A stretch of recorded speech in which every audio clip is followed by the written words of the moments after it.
Kick you off with who's in and who's out this week? Everyone's fit. Kemi's out training in the park, but just coming back after a long layoff. Other than that, we're in good shape. Gideon's training this morning, so touch wood, full squad to choose from. Gideon missed the game last week. What was his issue? He just got a knock. He's got a ball impact injury, and he just tweaked an ankle for a couple of days. The game came a day too early. Simple as that, but he's training well. Nicky Law was obviously back on Saturday. Is that sort of positive? One of the few positives I suppose you could take from. No, it's positive. He's been out for a while, and all credit to the medical guys and the fitness guys working with him. So he came back. He made a real impact as well. So delighted for Nicky, and good to have that option for the squad as well. So he'll figure in some capacity at the weekend. How much extra scrutiny, focus, pressure, call you what you will, has last weekend's result put on your team for this particular match? No more extra. We always analyse our games in terms of win, lose or draw. We have to do that. So same session, the staff go through the game, analyse it, our analysis team then prepare that for us. We go through it with the players, what we did well, what we could have done better, areas of improvement, etc. And then today we move on to the opposition. So it's a normal format for us, it's the next game for us, it has to be that way. Consistency is really important. Alan Stubbs has said this week that he thinks Rangers' attitude towards Hibernian has changed, that you are thinking about them now more. Would you go along with that? I would just talk about my own team, personally. That's all I'm going to do. I mean, my focus is Rangers, so that hasn't changed from day one of the start of the season. It won't change the last game of the season.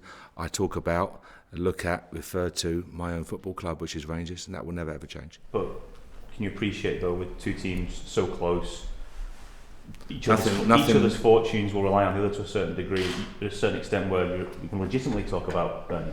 Nothing will be won or lost longer term out of the game on Monday. It's the next 3 points, and we can't say week in, week out that our focus is the next game and then say, by the way, that's changing for the 28th. So as far as we're concerned, get our preparation right, keep it consistent in terms of quality, train well, and go into the game hopefully in good form. So we're looking forward to the challenge. There's no doubt it'll be a sellout Ibrox, and we're looking forward to it. Well, then it is Hibernian next. That is the next game.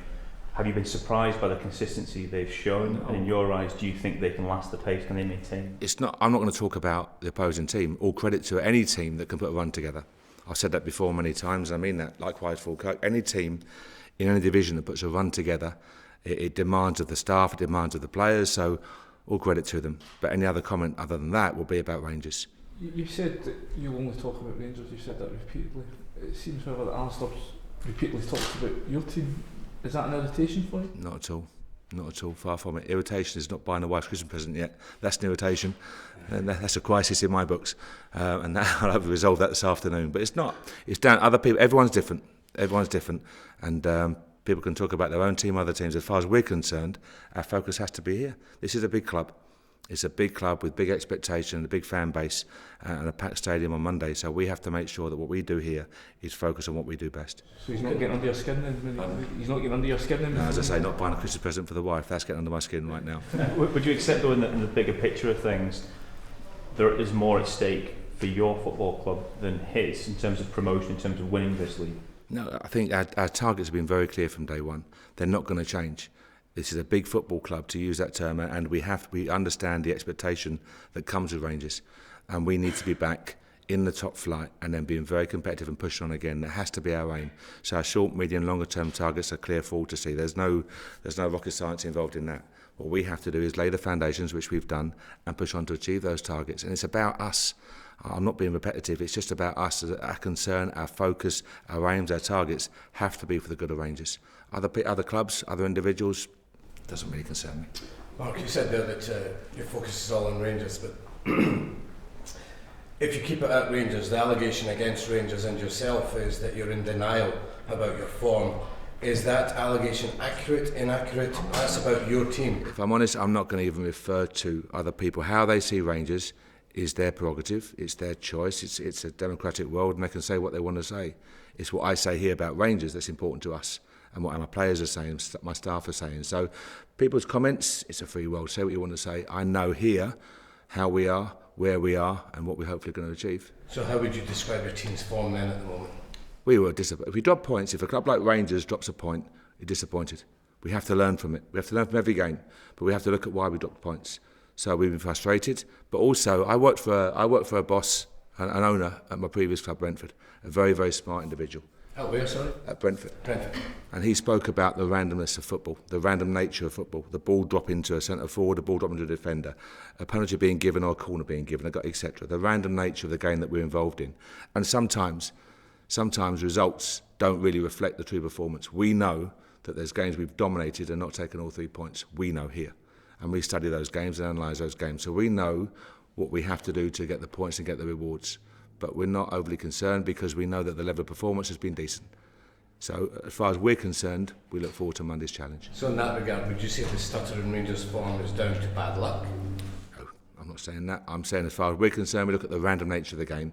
Our possession stats last weekend, possession stats were good, corner stats, goal shots. We have to improve certain areas, no doubt about that. And it's a young squad and it's learning every time we train, every time we play, we learn.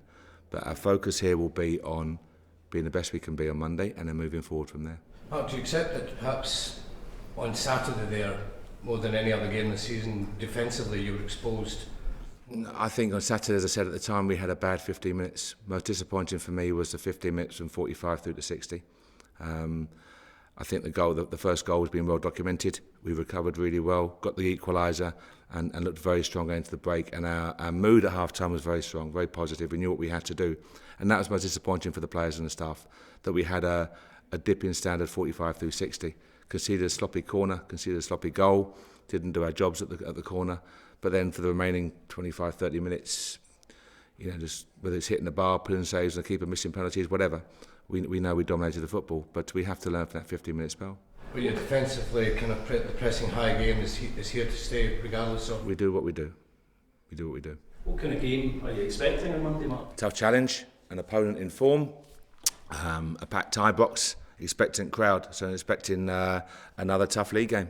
That's what we're expecting. I think any team coming to Ibrox, it's a magnificent stadium, great playing surface, and it'll be a tough challenge for us. But likewise, we're excited by it and looking forward to it. Is this a real test of the players' character in the sense that they have been under received criticism, pressure from the press perhaps? If they can get a result here, then it says a lot about the way that they can bounce back and resolve. I think playing for Rangers, they're always under pressure. The expectation we referred to earlier, every time you pull a jersey on, it's expectation, and it's some us early we only won 2-1 in a couple of games. We only won by 1 goal. I mean, such is the expectation. So they can handle pressure. They have to enjoy the pressure. They have to recognise it and thrive on it. It's a responsibility. So enjoy that. There's a certain type of player that can come and pull the jersey on, and we've got a dressing room of players who are more than capable of doing that. You were unhappy with the way the penalties incidents on Saturday were handled. You were asked after the game whether or not you'd spoken to the referee. We go through the normal processes. I mean, what goes on is obviously private in terms of the emails, and we have a good relationship with the relevant authorities. So we made some inquiries, we got the right answers, and as I say, as far as that's now in the past. Mark, have you at all? Would you prefer a close title race, or would you prefer an relatively easy one? Do you think it brings the best out in your players? No, I think you just got to learn from whatever the situation is. Whether your Hearts last year who romped to the title, you have to see the pressure on their players to maintain a level of consistency. For example, if it's nip and tuck, again dealing with the ups and downs. There's always twists and turns in a league season. It's a long season. Whatever league you're in, it's a long season. So I think it's important that you learn from your players. But either way, your targets are clear. Hopefully you can achieve the targets in a manner which is befitting the team. Mark, I was going to ask, have you yourself and Davey in any way had to reassess what may be required come January in terms of strengthening based on what's happened in the last 4 to 5 weeks, or it's, as you were, I think, previously quoted, the same defensive player and attacking player? Yeah, we've had our ideas now, and the work's been going on for a number of weeks. So hopefully, I'm saying touch wood because January you never know. Touch wood, we can secure our targets. If we do, then we'll be very happy. And you've not reassessed what you need? No. You haven't, right? Not at all. Have you pressed the button on any of these targets? Hopefully. Are you down the road? January being January, as any manager, any coach will tell you, it's very unpredictable. You would say push buttons, you have conversations, you have whatever, you do what you have to do, and hopefully come the opening of the window you can get some business done. But it's such an unpredictable market, you're very, very wary of tempting fate. And you're still looking in the margin of, in the region of 2 to 3 players, I think? We're looking at what we think. If a player becomes available who can add quality in an area we don't currently possess, we'll move. And we've had great backing from the owner and the board to do that. So we're very comfortable. We have our targets, discussions are underway, and I hope very much that we can be successful. Martin Waghorn, will he continue to take the pens? Martin Waghorn? Will he continue to take the penalties? Absolutely. He's a penalty taker. No problem. I thought it was a great save by the keeper last week. Just on a different matter related to last week, kind of quite timely to ask you, suggestion that in England we're moving a step closer to video referees, video technology. I think a questionnaire is being sent out to some of the clubs to gauge their opinions, particularly in light of last weekend. Is it something you're in favour of and something you think should be explored here? Personally, just my opinion, yes, I am in favour of that. I think it's such a difficult situation. And I've mentioned before when I was down south last season, any coach, any manager has the beauty of the iPad. You know, within 30 seconds last week we knew what we thought about the decision. And referees and match officials don't have that luxury. And I think the more help they can be given and the more parties can work together, the better it be for the good of the game. Where would you draw the line with it? How would you see it implemented? Would it be a challenge system like American sports? I'm not smart enough to talk about the intricacies of a system of that nature. But I think you look at rugby, for example, and the impact it's had there. I think it's tremendous. I think the fact the fans can hear what the referees are being said and the communication, I think, is outstanding. So I understand the concerns about the flow of the game being impacted. But I'm sure technology as it is these days, there's no doubt that we can help match officials, which helps the game in general, and it appeases supporters' unrest and coaches' unrest, and everyone moves forward. Yeah, and with the stakes increasingly high in football, we saw last week that could be a huge margin of how things pan out with things so tight. Crucial to get as many decisions correct as possible. I think it is important. We talk about the importance of any game in any league. Whatever league you're playing in is far up to the players. The staff and the players are working towards a target. So the more decisions that can be correctly called and the more help the match officials are given, it can only benefit the overall product, I think. Mark, I had one last question. Do you think we've now got a genuine three-way title race in the championship? We're halfway through the season, nearly, and it's the game that we're pushing on, and you can have runs. You've seen already that teams in any division can put a run together. You know, I look at Leicester City, who are top of the Premier League now in a magnificent form. But look at the run they put together at the end of last season. You know, at one stage you thought they were dead and buried, and then a tremendous late surge, and look where they are now. So teams are capable of putting runs together. So all you worry about, repeat myself, is about your own club, and hopefully you can get it right over the course of a season.